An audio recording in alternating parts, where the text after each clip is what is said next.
Belgrade, July 1456. The walls of the city are shaking. Outside those walls, the largest Ottoman army ever assembled on European soil is unleashing the most devastating artillery bombardment in medieval history.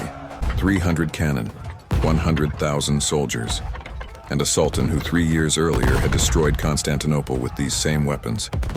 That sultan was Mehmed the Second. He was 24 years old. He had already conquered the greatest city in the medieval world, and now he wanted the gateway to all of Europe.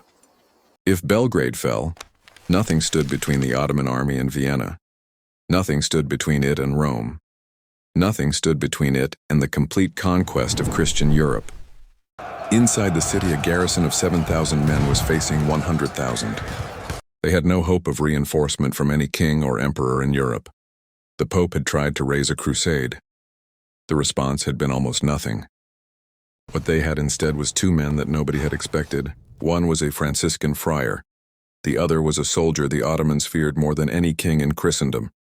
This is the Siege of Belgrade, 1456, the battle that stopped the Ottoman Empire from conquering Europe.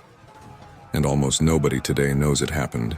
To understand what Belgrade meant in 1456, you need to understand what happened 3 years earlier. And what happened 3 years earlier was the end of a world. On the 29th of May, 1453, Sultan Mehmed the Second captured Constantinople. The city that had been the capital of the Roman Empire for over 1,000 years fell to Ottoman cannon and Ottoman infantry after a siege of 53 days. When the news reached Europe, the reaction was described as a second death of Homer. The collected knowledge of the classical world had been housed in Constantinople. Its fall sent scholars and manuscripts fleeing westward into Italy, seeding what would become the Renaissance. But more immediately terrifying than the cultural catastrophe was the military one. The Ottoman Empire now controlled the entire southeastern corner of Europe, and Mehmed had made absolutely clear what he intended to do next. He called himself Caesar of Rome. He considered himself the legitimate heir to the Roman Empire, and he intended to complete what that empire had left unfinished. The first step was Belgrade, the city that Mehmed's own father Murad II had failed to take in 1440. The humiliation his dynasty needed to erase, the gateway to all of Europe. 3 years after Constantinople, Mehmed II was building the greatest war machine the medieval world had ever seen, and he was pointing it north. The army he was assembling for Belgrade was larger than the one that had taken Constantinople. At its core were the Janissaries, the elite infantry force of the Ottoman Empire, soldiers who had been taken from Christian families as children, converted to Islam, trained from boyhood to be the finest fighters in the world. The Janissaries numbered approximately 12,000 for the Belgrade campaign. They were the army's cutting edge, its most reliable assault force, the men Mehmed would send into the breach when the walls finally gave way. Behind the Janissaries came the Sipahi cavalry, the feudal horsemen of the Ottoman Empire drawn from the land-owning military class of the Balkans and Anatolia.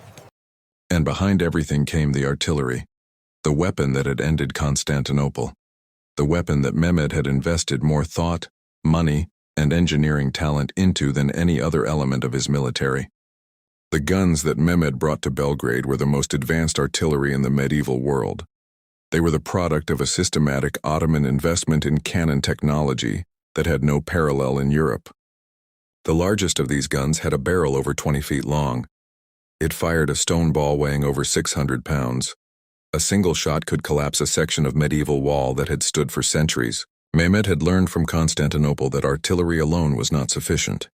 You needed the infantry to exploit the breaches the cannon created, and you needed the breaches to be large enough for the infantry to pour through before the defenders could repair them. Belgrade's walls were strong, stronger than Constantinople's outer walls in some sections, but they were still walls, and Mehmed had already proved that walls did not stop him. He also controlled the Danube River with his fleet, a fleet of 200 ships that would prevent any relief force from crossing the river to reach the besieged city. While Mehmed was building his war machine, the people who were going to stop him were doing something that no military manual had ever described. They were building an army out of nothing. John of Capistrano was 70 years old. He was ill. He would not survive the year. But when he stood up to preach in the towns and villages of Hungary and the Holy Roman Empire in the spring of 1456, Something happened that nobody had expected. People came, not knights, not professional soldiers. People, farmers who left their fields, craftsmen who closed their workshops, students, young men with no military experience, old men who had fought the Ottomans before and had waited 20 years for another chance. They were called the Peasant Crusaders. And the professional soldiers of Hungary looked at them and saw exactly what they were. Untrained, underfed, armed with farm tools and improvised weapons. An army that should not exist on any battlefield. The military commander who would lead the defense of Belgrade was a different kind of man entirely. John Hunyadi was a Transylvanian military commander who had spent most of his adult life fighting the Ottoman Empire. He had beaten Ottoman armies that should have destroyed him. He had lost campaigns that should have been victories, and he had come back from every defeat to fight again. He was the regent of Hungary, the most powerful military commander in the region. And in the summer of 1456, he was 68 years old, in poor health, and absolutely determined that Belgrade would not fall. He had gathered what professional forces Hungary could provide, approximately 5,000 to 8,000 experienced soldiers. Combined with Capistrano's Peasant Crusaders, the relief force totaled perhaps 25,000 to 40,000. Still outnumbered by the Ottomans, but no longer hopelessly so. He faced a tactical problem that would have defeated most commanders. How do you relieve a besieged city when the enemy controls the river that is the only practical approach route? Hunyadi's answer was characteristically direct. You fight your way through the river. The Ottoman army arrived before Belgrade in the first days of July 1456. What Mehmed built around the city in the following days was one of the most formidable siege works the medieval world had ever seen. The cannon batteries were positioned with precise calculation. The heaviest guns targeted the water-facing walls, the sections most exposed to direct fire from the Ottoman fleet on the Danube. On the 4th of July 1456, the guns opened fire. The people of Belgrade had experienced cannon fire before. In 1440, when Mehmed the Second had besieged the city, the guns had been present. But what Mehmed had brought to Belgrade in 1456 was categorically different. Stone balls the size of small boulders were striking the walls 20 or 30 times a day. Each impact destroying masonry that had taken years to build. Each breach requiring frantic emergency repair through the night to remain defensible. The garrison commander in Belgrade was Mihailovich, a Hungarian lord who had been given the impossible task of holding the city with 7,000 men against 100,000. On the 14th of July, while Belgrade was absorbing the worst of the Ottoman bombardment, Hunyadi arrived at the Danube with his relief fleet. The Ottoman fleet was positioned in a chain across the river to prevent exactly this: 200 vessels, chained together in some sections, anchored in overlapping positions to create an impassable barrier between the relief force and the besieged city. What followed was one of the most intense river battles in medieval history. The two fleets grappled at close quarters in the narrow channel of the Danube, men fighting with swords and axes and improvised weapons across the gaps between ships. The Peasant Crusaders proved themselves here, fighting with desperate courage that astonished the Ottoman crews who had not expected this kind of resistance from such apparently inadequate opponents. After hours of fighting, the Ottoman river chain was broken. Hunyadi's fleet forced its way through. 3 Ottoman ships were captured. Others were sunk or driven off. The relief force entered the city. After the river battle, Mehmed knew he was running out of time. The relief force was inside the city. European rulers might finally respond to the crisis. His army needed to take Belgrade now or face the possibility of a prolonged siege that could last into winter. On the night of the 21st of July 1456, Mehmed launched the Great Assault. He threw everything. 100,000 soldiers attacked Belgrade's walls simultaneously on multiple fronts. The fighting at the walls was the most savage of the entire campaign. The Ottoman Janissaries were magnificent soldiers, and they fought with everything they had. Wave after wave attacking the breaches and the wall tops, each wave driving the defenders back a little further. The Ottomans broke into the lower town. They planted the crescent flag on the outer walls. For a moment it seemed as though the city was about to fall. John Hunyadi organized the counterattack from inside the city walls. His professional soldiers and the Peasant Crusaders fighting side by side in the narrow streets of the lower town, pushing back the Ottoman advance building by building, block by block. Then something happened that no one planned, that no one ordered, that historians have argued about ever since. The Peasant Crusaders stormed out of the city, not because Hunyadi ordered them to. He did not. Not because Capistrano ordered them to. He later claimed he had blessed the impulse but had not initiated it. They went because something in the battle told them the moment had come and they were going.